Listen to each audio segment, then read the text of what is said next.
पर एक पतली झिल्ली होती है, जैसे देखिए ध्यान से यहाँ पर आगे तक मस्त, ये वेजाइना और ये यूट्रस, यूट्रस और वेजाइना के बीच में एक पतली झिल्ली होती है जिसे हम लोग हाइमन कहते हैं। जिसे क्या कहते हैं? हाइमन कहते हैं। ये वेजाइना के बाद एक पतली झिल्ली होती है जिसे हम क्या कहते हैं? हाइमन। और हाइमन के बाद होता है यूट्रस। हाइमन के बाद क्या होता है? यूट्रस होता है। अगर कोई महिला जो है, जो कोई फीमेल है, ज्यादा मेहनत का काम कर रही है, साइकिल चला रही है, तो उसका हाइमन टूट जाता है। ठीक है, ये हाइमन टूट जाएगा। कुश्ती कर रही है, हाइमन टूट जाएगा। पुलिस में जॉब करती है, हाइमन टूट जाता है। तो ये हाइमन जो होता है एक पतली सी झिल्ली होती है जो यहाँ पर परत जाती है। ये ज्यादातर किस उम्र की लड़कियों में रहता है? 15 से 16 साल की उम्र में। अब किसी लड़की का एज 20-22 साल हो गया है तो आप उसका तो हाइमन वैसे ही हो चुका है, क्योंकि 20-22 साल की एज में आप बहुत सारे मेहनत का काम कर रहे होते हैं। तो ये हाइमन अगर 20-22 साल की उससे की लड़की है तो उसका हाइमन टूटना एकदम 99.99% चांसेज है कि उसका हाइमेन जो होगा वो टूट चुका रहता है। ये वाली हाइमेन होती है। समझ में आ गया कि नहीं? पतली झिल्ली को क्या कहता है? हाइमेन के नाम से जाना जाता है। यह पता है कि हजारों साल से भारत में एक परंपरा चलते आ रही है कि लड़कियों की शादी 13 से 14 साल की उम्र में कर दिया जाता है। ये तो हजारों साल से परंपरा है भाई। वो तो आज जब देश आजाद हुआ तो बाल विवाह को रोका गया, गांधी जी आए थे तब शारदा एक्ट वगैरह लाए थे, बाल विवाह को रोका गया था। तो 13 साल की एज में लड़कियों की शादी हो जाती थी और ये हजारों साल से हिस्ट्री रहता था। तो आपको पता है कि 20 से 22 साल की एज में लड़कियों के हाइमन जो होते हैं अपने से टूट जाते हैं। ये हाइमन जो होते हैं ना अपने से टूट जाते हैं, मेहनत का काम करना, छत पे जाने आने से। ये एकदम पतली झिल्ली होती है।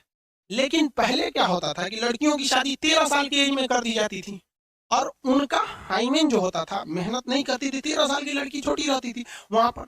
अब जब वो उनका शादी ब्याह होता था, जब उनके बीच सेक्सुअल रिलेशन होते थे, तब ये हाइमेन टूट जाता था, जिस वजह से मतलब कहते थे ब्लीडिंग आ रही है। तो आज हिंदुस्तान में एक परंपरा बन चुकी है, मतलब एक तरह के लोगों के दिमाग में मिथ है, गलत बैठ चुका है कि जो लड़की मतलब अच्छी है, मतलब किसी के दूसरे के साथ सेक्सुअल रिलेशन नहीं बनाई है, उसका हाइमेन रहेगा, उसकी ब्लीडिंग से होती है। ये गलत चीजें हैं, ऐसा नहीं है। ये एकदम 110% गलत है।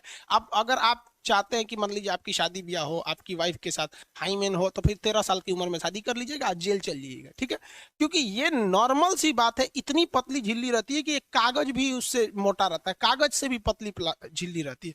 वो नेचुरल चीज है, क्योंकि जब भी छोटे बच्चे रहते हैं तो उसमें एक्सटर्नल चीजों से बचाव के लिए दिया रहता है। तो अपने दिमाग से ये हटा दीजिएगा कि अगर आप जेन्युइन है, आज किसी की भी शादी होगी तो 20-22 साल की ही लड़की से होगी।